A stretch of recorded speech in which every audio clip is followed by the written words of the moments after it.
Hello everyone, प्रज्ञा empower studies में आपका स्वागत है। आज हम क्वेश्चन कर रहे हैं जो डिपेंड है अर्धगोले पर और शंकु पर, है ना। ये अर्धगोला है और ये है शंकु।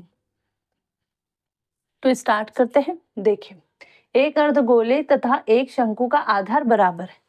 आधार बराबर है। अर्धगोला मतलब किसी भी फुटबॉल को या कोई बॉल को या शॉर्ट पुट गोला फेंक जो होता है उसमें जो शॉर्ट पुट होता है उसको अगर बिल्कुल बीच से कट कर लें तो बिल्कुल ऐसे ही होगा। या फुटबॉल को या आपकी क्रिकेट की बॉल को आप बीच में से कट कर ले तो इसी तरह से रखाएगी वो। या और नीचे वाला जो बेस होगा वो भी वृत्ताकार होता है, ठीक है। और शंकु, शंकु दिवाली के समय जो हम अनार जलाते हैं ना, ऐसे वाले जमीन पे इस तरह से रखते तो उनका नीचे वाला बेस कैसा होता है? गोलाकार होता है ना। ये अनार जलाते हैं तो अनार है ना एक तरह से शंकुआकार ही होता है, उसे शंकु कहेंगे। तो ये समझिए, ये आपका दिवाली का अनार है शंकु, है ना, जिसका बेस गोल होता है, ठीक है। और इसको भी आधी अपने बॉल काट दी है तो उसका नीचे का बेस भी गोल हो गया।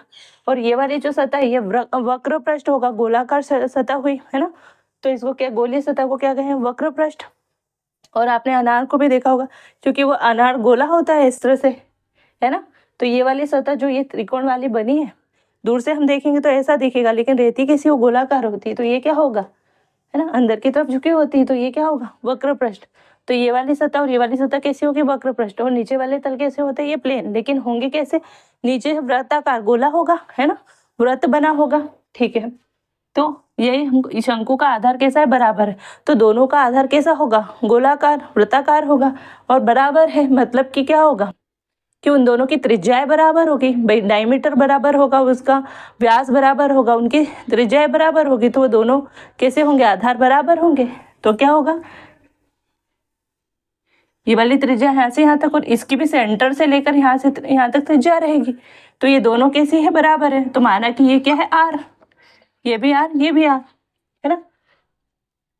और क्या है? उसकी उनकी ऊंचाई भी बराबर है, यानी इसकी ऊंचाई क्या ये होगी और ये वाली ऊंचाई, ये दोनों की ऊंचाई बराबर है। इसलिए मैंने ये डैश डैश लाइन से बराबर किया कि बराबर ऊंचाई के, है ना, बराबर तल में रखे और ऊंचाई भी इनकी किसी बराबर। अब देखिए, ये गोला है, गोले की त्रिज्या तो चारों दिशाओं में बराबर होती है, यानी ये भी तो इसकी त्रिज्या ही हुई ना। ये जो हाइट है ये भी तो इसकी त्रिज्या हुई। ये हाइट जरूर है लेकिन है तो त्रिज्या, बराबर त्रिज्या की होगी। तो ये अगर आर है त्रिज्या तो ये भी क्या होगी? आर, ठीक है। और ये आर है तो इसकी ऊंचाई यानी कि यहां से यहां तक यही होती है ना ऊंचाई। ये या तो आप ऐसे ही बोल दो या ये बोलो, तो ये कैसी होगी? ये भी इसके बराबर होगी। तो ये बराबर है तो ये भी बराबर, ये आर है तो ये भी आर होगी, तो इसको भी हम आर बोल सकते हैं, है ना। और ये क्या है? शंक्वाकार की, ये शंकु की क्या है? त्रियक ऊंचाई या त्रियक लंबाई। तो ये क्या है? हमने मारा एल, ठीक है। तो आपको डायग्राम से समझ में आ गया कि वृत्त है ना, ये अर्धगोले का और ये शंकु का आधार बराबर है तो इनकी त्रिज्या कैसी होगी? बराबर होगी, है ना। इसकी जो त्रिज्या है वही इसकी ऊंचाई के बराबर होगी और दोनों की ऊंचाई बराबर है तो ये आर तो ये भी आर और ये आर तो ये भी आर, ठीक है। और इसकी जो त्रियक लंबाई है उसको हमने मान लिया एल, ठीक है। अब देखिए, अब हम करते हैं हल। हमने डायग्राम को पूरा समझ लिया है ना। एक अर्धगोले तथा एक शंकु का आधार कैसा है? बराबर है। उनकी ऊंचाई भी बराबर हो तो उनके वक्र पृष्ठ के क्षेत्रफल का अनुपात ज्ञात करना है ना, ठीक है। माना दोनों की आधार की त्रिज्या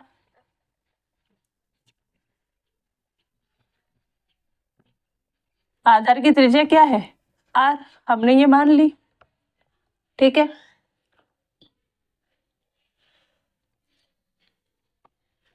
अर्धगोले की त्रिज्या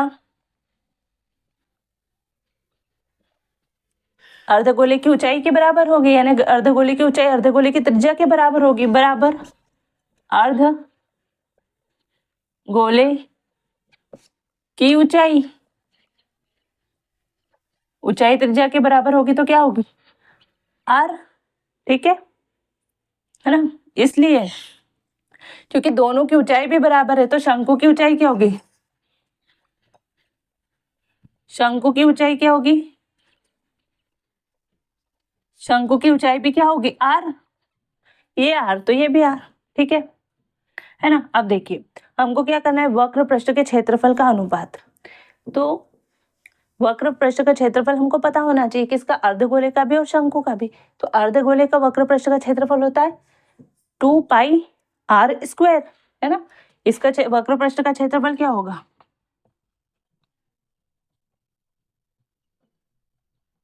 2πr², यानी त्रिज्या का स्क्वायर।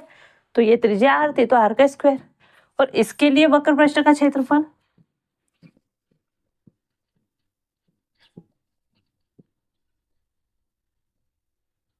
क्या होगा? πr_l। πr_l, πr त्रिज्या और l क्या होगी? त्रियक ऊंचाई। बट अपने पास त्रियक ऊंचाई तो है नहीं, तो हम इसको ज्ञात कर लेते हैं। तो शंकु की त्रियक ऊंचाई या लंबाई बोल दो, है ना, क्या होगी? l। अपन l से डिनोट किया है तो लंबाई लिख देते हैं। l का स्क्वायर बराबर क्या होगा? r का स्क्वायर प्लस r का स्क्वायर। ऐसा क्यों? तो देखिए ये ऊंचाई है तो ये एक सीधी लंबवत रेखा है और एक ये रेखा है, तो ये त्रिज्या पे लंबवत होगी, क्योंकि जो आपका अनार होता है ऐसे ही होता है ना। तो ये तो बिल्कुल सीधा सेंटर से आप बाती डालोगे तो बिल्कुल लंबवत होगी। और ये उसकी त्रिज्या बेस है ना, ये बेस लाइन होगी, ये लंब हो गया और ये 90 डिग्री का एंगल बनेगा। अब ये 90 डिग्री का एंगल हुआ तो इस त्रिभुज कौन सा बन गया? समकोण त्रिभुज, राइट एंगल ट्राइंगल। और इस पे कौन सा प्रमेय लगा सकते हैं? पाइथागोरस प्रमेय। पाइथागोरस प्रमेय क्या कहता है? कर्ण का वर्ग बराबर लंब का वर्ग प्लस आधार का वर्ग, है ना। तो हमने डायरेक्ट इसके मान रख दिए, लंब या कर्ण यानी l, तो l का स्क्वायर बराबर r यानी लंब और ये r यानी आधार, तो आधार लंब का स्क्वायर प्लस आधार का स्क्वायर, ठीक है। और इसको हम ऐसे लिख सकते हैं l बराबर ये r का स्क्वायर प्लस r का स्क्वायर, तो 2r² हो जाएगा। और ये हो सकता है √2 इंटू r। क्यों? क्योंकि ये स्क्वायर स्क्वायर से कैंसिल हो जाएगा, तो ये क्या होगा? l हो जाएगा ना, ठीक है। अब हमको क्या करना है? उनके वक्र पृष्ठ के क्षेत्रफल का अनुपात ज्ञात करना है। तो दोनों या लिख सकते हो अर्ध, ये ऐसे लिख दो, वक्र पृष्ठ के क्षेत्रफल का अनुपात क्या होगा? ऊपर आप लिखो गोले के वक्र पृष्ठ का क्षेत्रफल, तो अर्ध गोले के वक्र पृष्ठ का क्षेत्रफल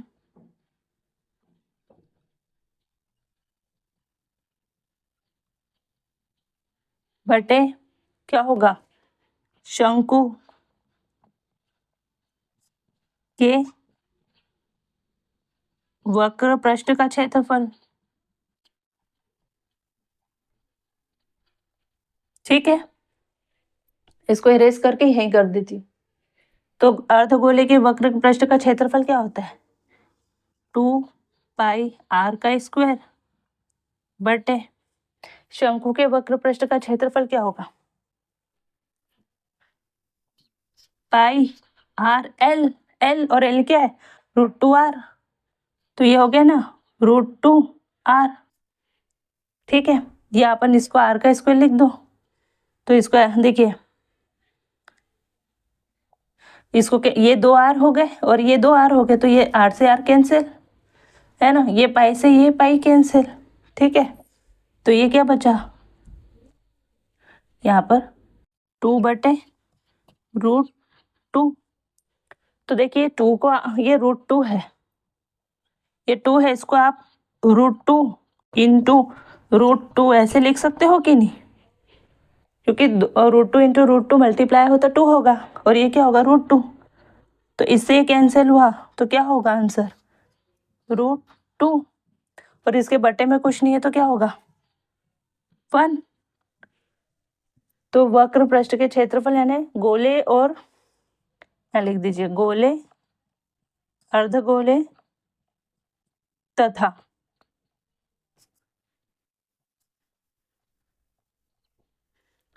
शंकु के वक्र पृष्ठ का क्षेत्रफल का अनुपात क्या होगा? √2/1, या इसको ऐसे लिख दीजिए अब 2:1, √2:1, √2:1। ठीक है, मैं एक बार और आपको एक्सप्लेन कर देती हूँ। इसमें कुल मिला के आपको वक्र पृष्ठ का क्षेत्रफल याद होना चाहिए, है ना? अर्धगोले का भी और शंकु का भी। अर्धगोले का होता है 2πr² और वक्र पृष्ठ का होता है πr²। ये मैंने आपको बस बताने के लिए यहाँ लिखा है, नहीं भी लिखे तो भी चलेगा। ठीक है, माना दोनों के आधार की त्रिज्या बराबर है। यहाँ से हमने दोनों की त्रिज्या देख ली। ठीक है, तो दोनों बराबर है, क्योंकि आधार बराबर है तो उनका नीचे का जो वृत्त होगा वो बराबर होगा, इसलिए त्रिज्या भी बराबर होगी, डायमीटर भी बराबर होगा। तो ये आर दोनों की बराबर है। ये भी त्रिज्या है और पूरी तो त्रिज्या ही रहती है, ये भी तो त्रिज्या ही होगी अर्धवृत्त की, तो ये भी त्रिज्या, ये भी त्रिज्या, और पूरा गोला बना लेते ना तो भी उसकी त्रिज्या आर ही होती। तो ये आर, तो ऊंचाई किसके बराबर होगी? आर के बराबर। ये आर, तो इसकी ऊंचाई और इसकी ऊंचाई दोनों बराबर थी, तो ये आर, तो ये भी आर। अब ये आर और ये आर, ये एल, त्रियक लंबाई बोल दो या त्रियक ऊंचाई बोल दो। यहाँ पाइथागोरस प्रमेय लगाया और एल का मान निकाल लिया। किससे? ये पाइथागोरस प्रमेय से। यहाँ आप लिख दो पाइथागोरस प्रमेय से,